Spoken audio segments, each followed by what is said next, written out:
Um, when I keep coming back to the Nord Stream issue because I thought, especially myself, given that I was about 24, 25 years old, just a few years ago when this happened, that somebody needed to be held accountable for this. And so what I did in 2023 was I confronted three different entities. One was Richie Torres, a congressman who represents the poorest congressional district in the country, about the Nord Stream pipeline and our role in blowing it up. And he didn't have much to say other than he thought that it was a oil pipeline, not a gas pipeline. But the one that, resulted in a lot of consequence for me was when I confronted Hakeem Jeffries.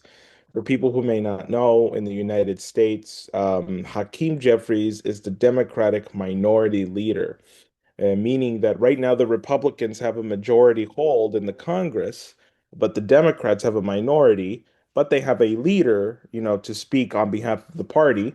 So Hakeem Jeffries is the leader in the Congressional House of Representatives. And so I confronted him and I said to him, look, there was testimony at the United Nations by people like Ray McGovern, who is a former CIA agent who has been doing excellent work recently.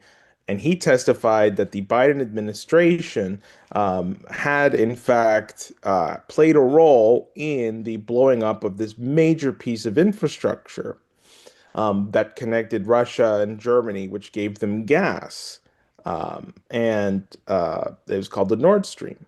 And because of the blowing up of that, the people of Germany were left 40%, I believe, were left, or they lost 40% of their energy capabilities.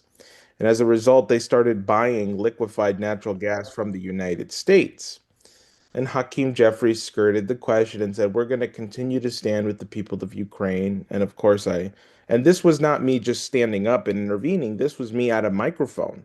I got to ask him a question and I didn't like the answer. So I just kept going and they cut my microphone, but I kept asking the questions.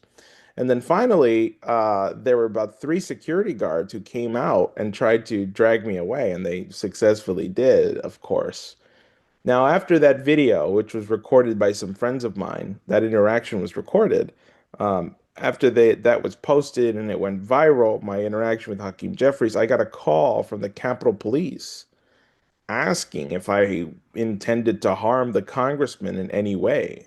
They had not only that, but I had just gotten a job where I was supposed to be out surveying people in the streets, and I hadn't even started yet. And then just all of a sudden they rescinded the offer and said they don't want to hire me anymore, you know.